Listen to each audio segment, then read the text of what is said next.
nome é Matheus, eu sou estudante de Política Internacional e Mudanças Climáticas e hoje eu vou conversar com o Sidney Aranha, secretário do Meio Ambiente aqui do Guarujá.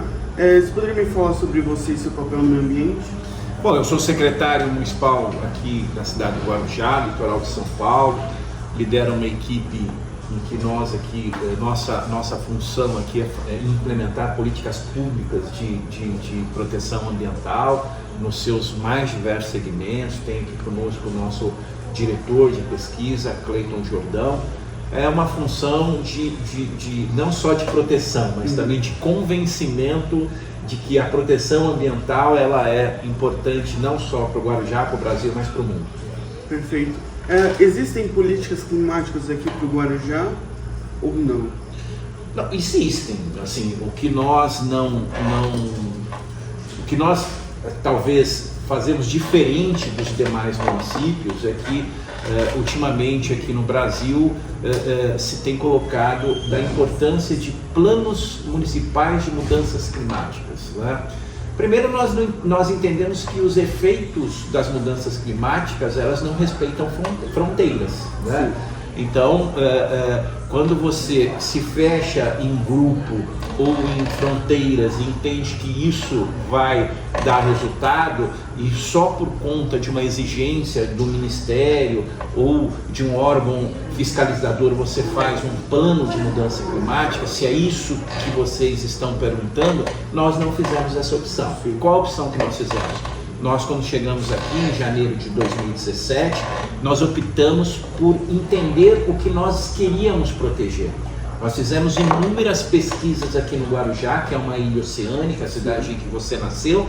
Nós fizemos inúmeras pesquisas para entender qual é esse bioma que nós queremos proteger, que é um bioma de Mata Atlântica. Mas, por exemplo, aí nós descobrimos que 63% da nossa ilha ela tem cobertura vegetal.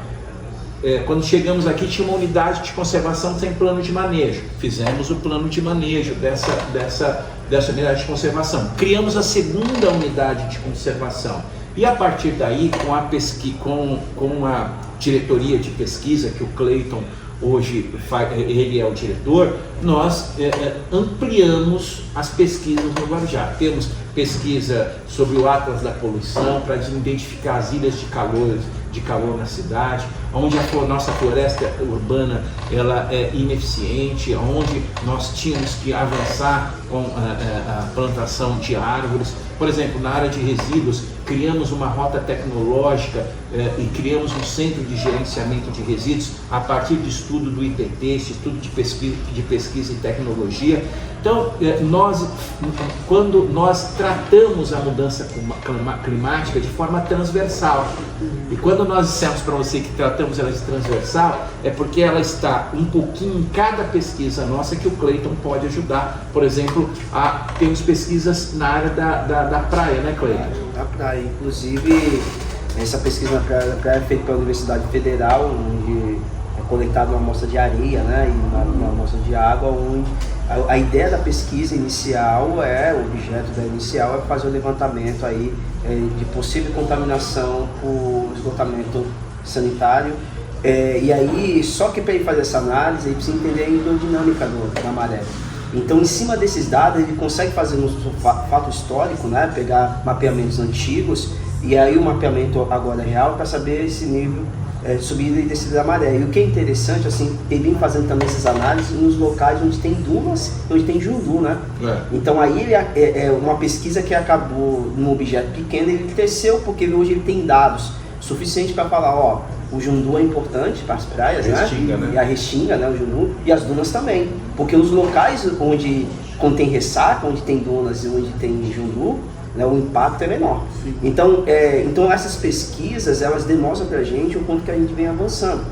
Porque assim, o plano municipal, a gente até comentou, a gente tem recursos para fazer, né, do Ministério Público Estadual, um plano municipal de mudanças climáticas e adaptações. Só que, foi o que o Sidney colocou, o secretário colocou, mudança climática não tem fronteiras, né? Então não tem como o Guarujá discutir apenas o Guarujá. Então, assim, esses resultados que estão aqui foi colocado recentemente agora, né, Cid, na nossa conferência municipal de Meio Ambiente, onde foi convidado várias pessoas da Baixada Santista para discutir ponto de mudança climática. Né? Então é um ponto bastante interessante. Né? E as nossas pesquisas buscam sempre adaptação às ABS, né? Adaptação baseadas em serviços ecossistêmicos. Por exemplo, o nosso Atlas da Poluição, né? Onde nós descobrimos onde temos as ilhas de calor. Nós usamos uma bromélia, um bioindicador, né? um biomarcador. Nós usamos a bromélia para saber quais são os locais do Guarujá que tinham maior índice de poluição. E olha que interessante, nós descobrimos que na Rota do Porto, os locais onde tem semáforos, os caminhões param, então acionam o sistema de freio, são os locais que tinham mais contaminação por cádmio e cobre, né? Cádmio e cobre. É exatamente porque na frenagem, teoricamente falando, né? Então, teoricamente, na frenagem eles soltam uma partícula que aí no período de calor, né, principalmente isso, ele cai no solo, né, basicamente explicando, e quando os outros caminhões passam, ele suspende. Então a bromélia é uma tilânsia, né, então o nome dela cientificamente é uma bromélia, de todas, mas é uma tilânsia, e ela é colocada como uma amostra, então isso foi feito no período de 1 ano, né, em todos os períodos, e coletado e levado para o laboratório para entender o que essa planta ela tirou ali daquele local. Então foi feito isso não apenas na rota que vem o caminho de acesso ao porto, mas também no quadrilátero todinho. Por quê? Porque ali tem pessoas que moram, né? Então, além da mudança climática, você envolver também a questão social, né? Que aí não tem como falar de mudança climática sem a gente também falar, né, nesse impacto social que esses efeitos trazem, né? E olha o que é mais interessante, qual a solução para isso, né? Que aí, porque você vai comparar esses dados com os dados de saúde, né? Também que é agora a segunda fase. É verdade. Comparar os dados da saúde, comparar o que tem ali os dados das pessoas que têm problema respiratório com os dados que foram apresentados. Então, como você coloca isso nesses resultados e você plota isso, qual a solução para mitigadora? Plantar árvore. Que é algo que nós já estamos fazendo. A segunda fase da pesquisa, já dos resultados preliminares, nós fizemos uma intervenção grande na região, aumentando sobremaneira as árvores, a nossa floresta urbana ali. Ou seja, quando nós falamos de mudança climática, nós olhamos a mudança climática como uma questão transversal, como a questão ambiental, né, do meio ambiente transversal. Então, e nós optamos primeiro para conhecer o que temos. Ninguém protege o que não conhece. Então, quais são o que tínhamos, o que temos para continuar com a aplicação de políticas públicas da mudança climática. Essa da areia, mesmo que o Cleiton estava falando aqui, nós descobrimos que as praias estão em processo erosivo. Nós já sabíamos, né? Mas não tinha dados. Mas a ciência provou o processo erosivo. Nós conseguimos localizar onde era necessário você estancar a interferência antrópica, e aquilo que o Cleiton falou, que muitos locais da Praia da Enseada, que você pode visitar, voltou a restinga, voltou às dunas. Então, nós estamos, a partir das ABS, né, adaptação baseada em serviços ecossistêmicos, nós estamos conseguindo a solução para aquele efeito da mudança climática com a própria natureza. Então, assim, você não precisa ter um plano municipal para isso. O que nós fizemos aqui diferente, que acho que eu e o Cleiton e a equipe toda se orgulha, é que nós colocamos a ciência junto com a política pública. O tomador de decisão, aquele que toma a decisão, não pode tomar no achismo, mas sim com as pesquisas. Então, nós primeiro fazemos as pesquisas para depois avançar com as nossas tomadas de decisão. Perfeito. E com o aquecimento, né, agora que está 1,3 graus acima do normal, a gente está tendo eventos extremos, né? E também, por exemplo, as calotas polares estão derretendo, e o que está acontecendo é que a cada ano o mar cresce 0,013 centímetros por ano. Sim. E o que acontece? Segundo o IPCC, em 2050, o nível do mar vai estar entre 30 e 50 centímetros. Em muitas regiões ali da Santa Rosa, Santo Antônio, e onde tinha mangue antes, pode estar coberto de água. Sim. Existe alguma política sobre isso ou não?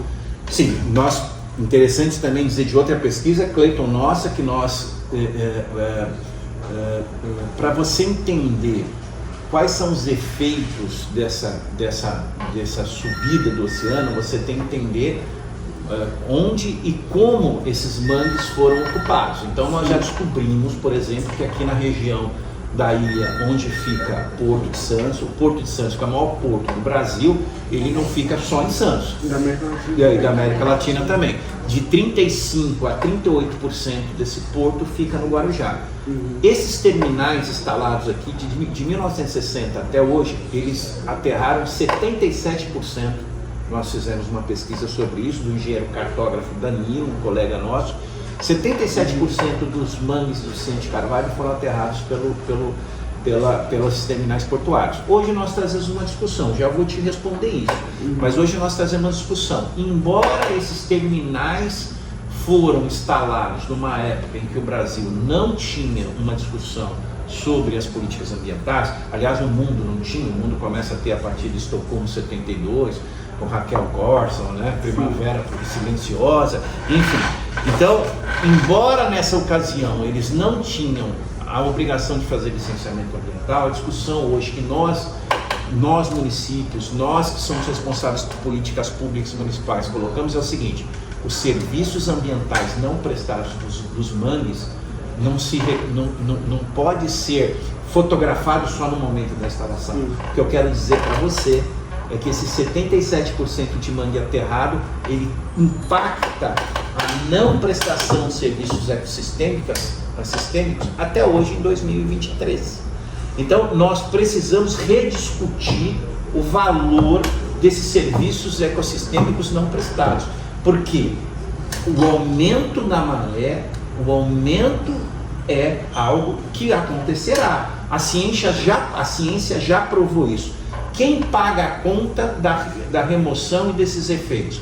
Não pode ser só o município, né? E eu te falo, vocês têm políticas públicas, vocês já estão fazendo obra de intervenção? Já. Você pode ali, até convida você ir aqui no Santo Antônio, fazer a fotografia. Nós estamos fazendo o primeiro sistema de macro de drenagem de grande porte da Baixada Santista.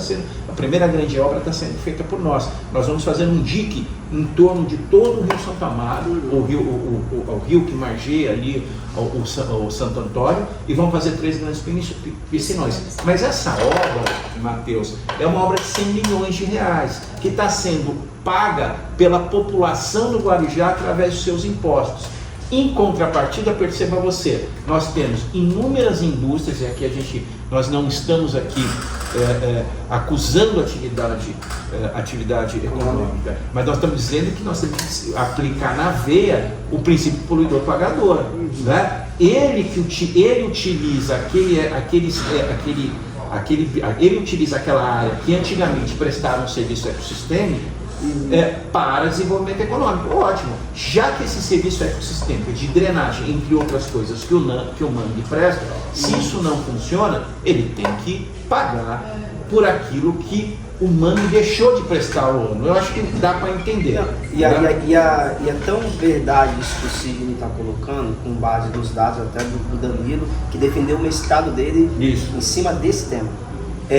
Que o ano passado, em dezembro do ano passado, a autoridade portuária lançou um relatório da ANTAC, falando exatamente isso que o Sidney está falando. Ó, as mudanças climáticas... Sendo que a pesquisa nossa nós fizemos antes do anterior. Gera muito impacto econômico para o porto, tanto do lado direito como do lado esquerdo. Então, assim, a própria autoridade portuária, junto com a ANTAC, fizeram essa apresentação aqui na Baixada Santista, né? Inclusive, se eu não me engano, foi até aqui no Guarujá, né? Aqui no Casa Grande Hotel, né? Que foi apresentado salvo o melhor juízo. E aí, todas as autoridades falaram sobre esse impacto, ou seja, que se lá atrás, há 10 anos atrás, a manutenção do calado pela questão do sedimento era feito uma vez por ano, agora está sendo periodicamente. Aí, só que ele fala do porto.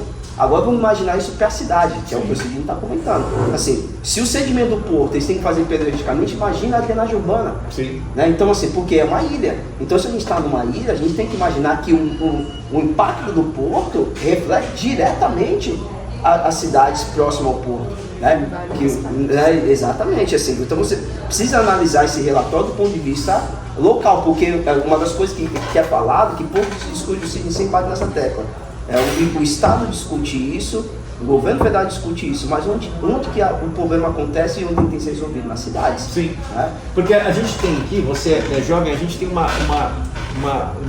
resquício da época das capitanias hereditárias no Brasil. Cuidado de você vai ter que explicar lá no Reino Unido o que é isso, da história do Brasil, que nós tínhamos os donatários, né? Então assim, os donatários, então parece que a União e o Estado, eles são donos do Estado, do Brasil, né? Parece que a gente tem essa coisa ainda da ditadura militar, que a gente não consegue se desvincular, porque parece que o cara está acima. E nós temos uma república federativa, ou seja, cada ente federativo, dentro da sua distribuição de competência, ela tem a sua autonomia.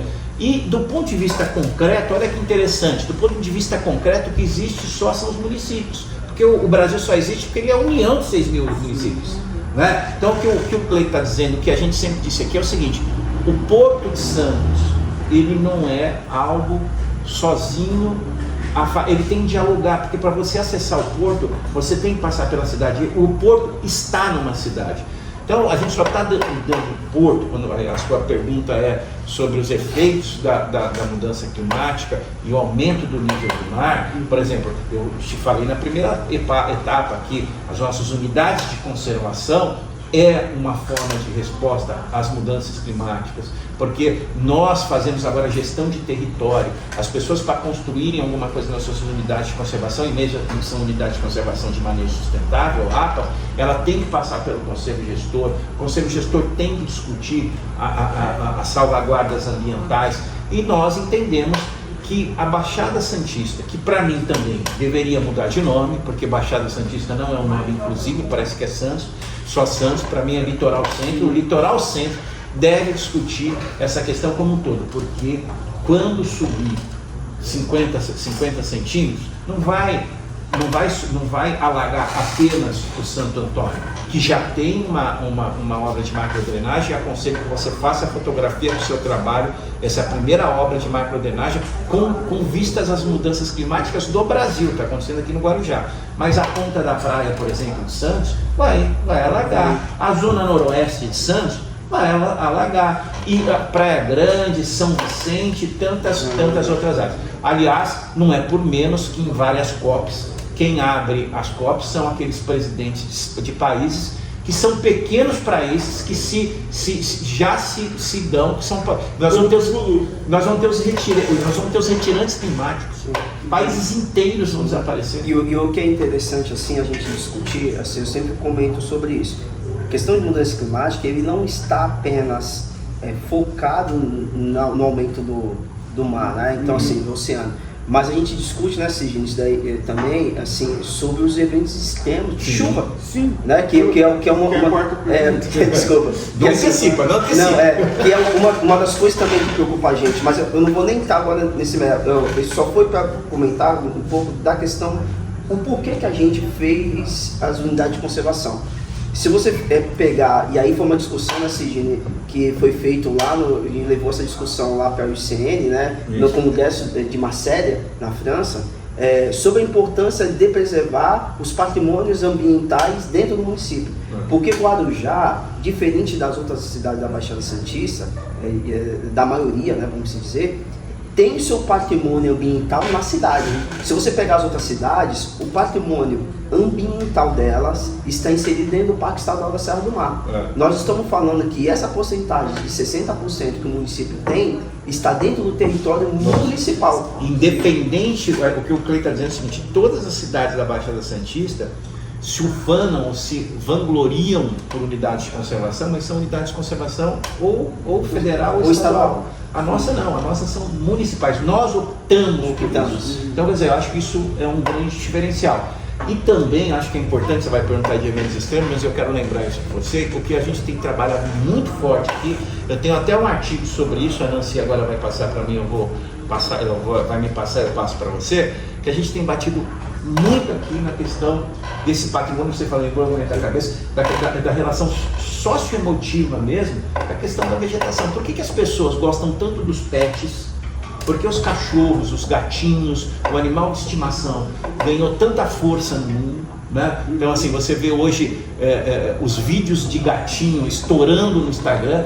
E por que as pessoas desprezam tanto a árvore, que é um ser vivo, né? Por que as pessoas gostam do pet, né? Tudo bem, o pet ali ele é um animal ali que tem uma certa interação, a árvore nem tanto, mas nós temos que dialogar com o mundo e dizer assim, a árvore é um ser vivo tão importante e ela te oferta tanta reciprocidade e serviço com o seu gatinho. Eu vou mandar para você, se você quiser usar na dissertação, um artigo que eu escrevi para a Tribuna de Cananci, que as pessoas amem tanto as árvores como amam seus pets. Mas vamos lá, vamos continuar.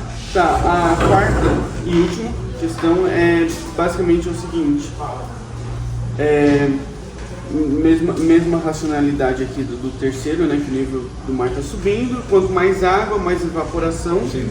E aí a gente está aqui na Mata Atlântica, ela também se cria as próprias nuvens, como na Amazônia, sim, de certa forma. Sim. E com isso vem chuva forte para essa região. Tem inundações, sim, e também tem deslizamento de terra. Que, por exemplo, às vezes os deslizamentos são em terras carentes, né? Às vezes muitas vezes.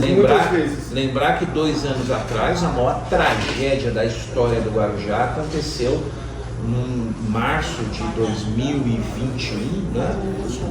Logo quando eclodiu, ou 2020, eclodiu assim que acabou quando a OMS declarou a pandemia mundial, que foi em março, acho que foi em abril, em março, nós vivemos a maior tragédia do Guarujá, que foi um evento extremo. Choveu em 3 dias aqui no Guarujá a quantidade de 2 reservatórios do Itaipu. Choveu em 3 dias no Guarujá a quantidade de 2 reservatórios do Itaipu. E naquela ocasião os morros caíram e nós tivemos ali instantaneamente 32 pessoas faleceram. Destaque é um artigo que eu vi uma vez, e você que está na área vai ver, que está a Fernanda aqui, quem mais sofre com as mudanças climáticas, essa tragédia, são as mulheres, né? Impressionante, né? As mulheres são as que mais sofrem com isso. Naquela ocasião, dezenas, ali, várias mulheres, mães com os filhos, morreram soterradas com essa tragédia. Eu também vou repassar para você, eu escrevi uma nota técnica dos professores da Universidade Federal de São Paulo, eu faço doutorado lá, de um estudo do INPE de 2017. O INPE já em 2017 dizia que as 3 cidades que mais seriam castigadas pelos eventos extremos seria Angra dos Reis, Rio de Janeiro, Santos e Guarujá. É muito interessante isso, como a ciência não falha, sim, né? E assim, um dos pontos de vista interessantes que eu estava falando sobre essa questão de mudança climática e os eventos extremos da chuva, e a gente sempre pega, que foi o tema da nossa conferência de Justiça Social. Sim. Né? Porque o impacto disso sempre cai para quem é aquelas pessoas menos favorecidas. E aí morreu foram só pessoas. Exatamente, mas aí você tem um dado que é interessante. Qual o local onde mais choveu no Guarujá? Dados técnicos científicos, lá no lado do Iporanga. A maior precipitação de chuva, né, a gente tem uns dados disso da Defesa Civil, onde teve mais impacto de chuva foi no Iporanga. E morreu só uma pessoa. Por quê? Porque lá não tem adensamento populacional. Porque se tivesse adensamento populacional, certamente o impacto lá seria maior, né, do que nos outros morros do Guarujá. Então, só para explicar, o Iporanga é um bairro nobre. É um bairro nobre, onde você tem mansões que valem 50 milhões, sabe? Então, assim, e aí, olha só, aí a gente fala da resposta. A resposta para o impacto foi maior. Por quê? Porque quando deslizou lá, né, caiu tudo, e você lembra disso, Cidinho? Porque você me deu a missão de coordenar lá junto com a equipe, essa parte, porque eu era o gestor da APA nesse tempo, da nossa unidade de conservação. De imediato, todos os condomínios tiveram a resposta de contratar empresas para limpar a estrada. Então, assim, o impacto causador foi maior, mas a pronta resposta foi maior também. Então, assim... Demonstra que essa questão econômica... É importante.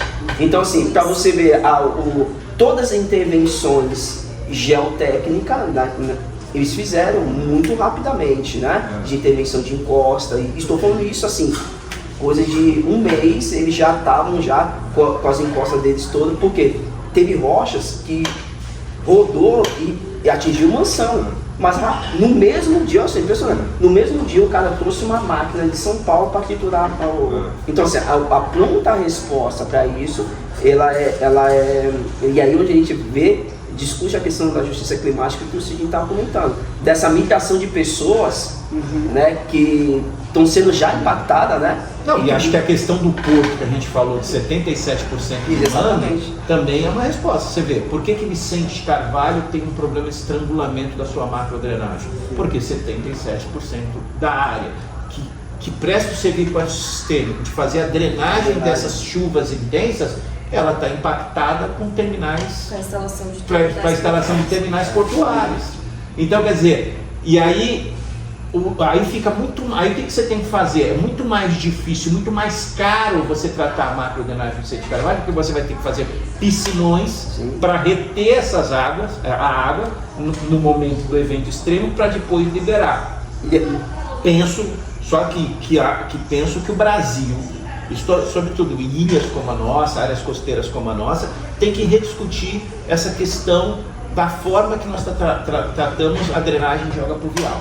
Ela já é totalmente antiquada. Nós tratamos a água pluvial aqui no Guarujá e aqui na área costeira, em muitas áreas, da mesma forma que a Inglaterra tratava isso no século XVII e no século XVIII, que é o escoamento muito rápido para o primeiro curso d'água. Por isso que eles fizeram muitos canais lá. Esse primeiro curso d'água, né? Roma já fazia isso lá atrás. Então, veja, nós precisamos de investimento na área de infraestrutura, mas investimento na ciência e inovação tecnológica. Eu vou dar um exemplo muito claro para você, Matheus, para você levar na sua dissertação e brincar com seus amigos lá no Reino Unido, na Escócia, que eu não conheço. Quem sabe um dia vocês me convidam, eu vou aí. Vou te dar um exemplo claro.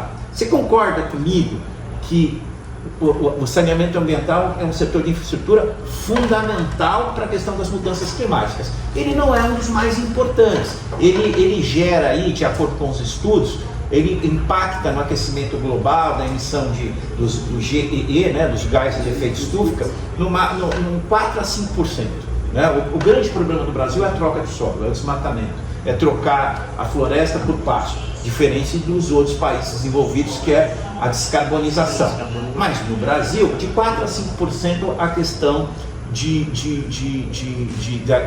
do saneamento ambiental. E quando a gente fala de saneamento ambiental, a gente está falando de água potável, que chega na sua torneira, esgotamento sanitário, que é importantíssimo, porque esse traz um impacto, contamina, destrói floresta, resíduo e drenagem de água pluvial.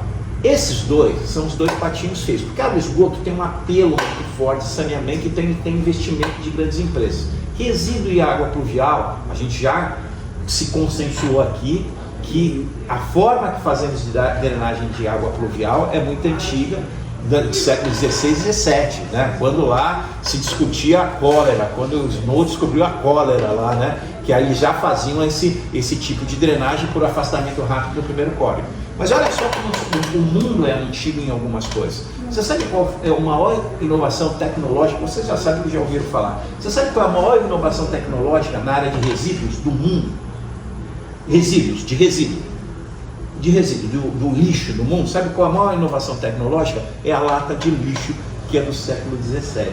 Né? Você vai ter a lata do lixo no século XVII, que a Inglaterra inventa a lata do lixo, e depois o mundo só vai mudar a lata do lixo para o saco plástico na década de 70 e 80. E fora isso, qual a grande invenção para a gestão de resíduos dentro da sua casa? Fora a lata de lixo e o saco de lixo. Eu estou dizendo isso para você para demonstrar a importância do investimento em ciência, como você está fazendo. Né? A gente só vai discutir mudança climática, proteção ambiental, ninguém protege aquilo que não conhece. E não é só a educação formal que você tem lá no Reino Unido, é a educação formal, não formal e informal.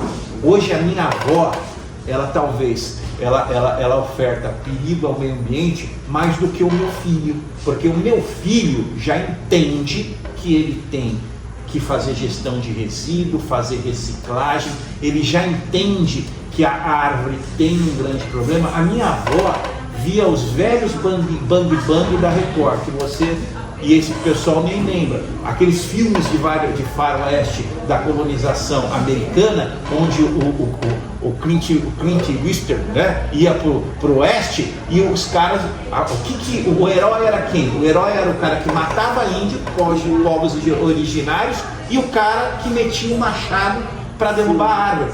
Isso na década de 60 e 70 foi martelado na cabeça das crianças. Essas crianças cresceram e hoje elas são as pessoas que dirigem o mundo. E essas crianças ainda acreditam que o desenvolvimento é uma questão de não respeitar a proteção ambiental. Termino, porque senão a gente vai ficar falando aqui. Termino falando aqui, agradecer a Fernanda que está aqui, que é da equipe, ela não está aparecendo porque ela é tímida. Agradecer o Cleito, que é um cara que faz doutorado, um pesquisador, um cientista como você, parceirão, um cara que você vê como ele fala das pesquisas, ele fala com emoção. Dizer aqui para você que nós só vamos alcançar a mudança climática de fato, evitar os efeitos da mudança climática de fato, se a gente internalizar isso de uma forma muito forte. E no forte, aí quando eu falo forte, eu digo para você que eu li recentemente uma entrevista do presidente do Santander no Brasil, no Valor Econômico, eu achei muito interessante. Leve a discussão aí com seus colegas lá na Escócia. Assim, o mundo de 5 anos para cá está discutindo o ESG, né? Mental, social e governança, né? Isso não pode ser um greenwash, né? Não pode ser um greenwashing, não pode ser um greenwashing isso não pode ser, porque senão nós vamos estar nos enganando. E aí você fala assim, mas você está falando isso por quê? Porque foi muito, muito impactante essa entrevista do presidente do Santander, que ele fala assim, ó, todo mundo aqui está dizendo que faz esse jeito. Todo mundo aqui está dizendo que é amigo do meio ambiente. Mas quando eclodiu, pode acompanhar isso, pode pegar no seu estudo, quando eclodiu a guerra da Ucrânia, os grandes fundos internacionais investiram maciçamente nas empresas de petróleo. Sim. O dinheiro, a Alemanha que tanto fala, que é o berço do Partido Verde, né? O berço dos verdes estão lá, a Alemanha que tanto fala, os grandes investidores, inclusive fundos internacionais públicos que têm dinheiro público, migraram seus investimentos, colocaram maciçamente seu investimento nos mercados de combustível fóssil e de mineração, sobretudo carvão. Então isso é uma hipocrisia. Isso é uma hipocrisia. Eu vou dizer para você uma coisa aqui, isso é uma hipocrisia. Todo mundo fala de coleta seletiva. Fazer coleta seletiva é mais caro do que você enterrar lixo. Só que a gente tem que fazer as pessoas entenderem isso, porque lixo não é ouro. Para você fazer coleta, aí a Fernanda que cuida disso pra gente. Coleta seletiva é mais caro do que você enterrar lixo em aterro sanitário. Por isso que muita prefeitura não investe em coleta seletiva, porque ela é lenta, os números são pequenos e ela é muito cara. Mas eu entendo que nós só vamos alcançar isso quando esses novos tomadores de opinião, como acho que o Harari fala muito bem, Sapiens, Homo Deus, e agora das 21 lições para o século XXI, eu sou fã do Harari. Meu sonho é conhecer o Harari, que ele é o maior pensador, na minha opinião, deste momento, assim, em termos de mundo, quando as pessoas pararem com a hipocrisia ambiental. Nós temos que banir do nosso meio a hipocrisia ambiental, que ela retrata muito, aí vocês falam inglês melhor que eu, esse greenwashing, né? Então o ESG, eu vi palestra de indústrias, de empresas no Brasil, como a Sabesp, que fala que faz o ESG e os ensaios submarinos dela, que você aqui, se você pegar os relatórios da CETES, vai dizer que coloca esgoto in natura nas praias. Como que uma empresa pode se dizer que ela é campeã em ESG, quando a função dela é tratar o esgoto, e os relatórios da CETES dizem que ela coloca esgoto in natura nas nossas praias. Então, eu quero agradecer essa oportunidade de falar aí com essa garotada aí do Reino Unido. Eu sou um entusiasta, eu sou que nem o Cleiton, assim, sou muito, eu acredito de fato que a gente consegue mudar o mundo. Eu não sou um cara, eu não sou um hipócrita ambiental, mas todo mundo junto e todo mundo trabalhando fortemente para isso. Obrigado. Um abraço!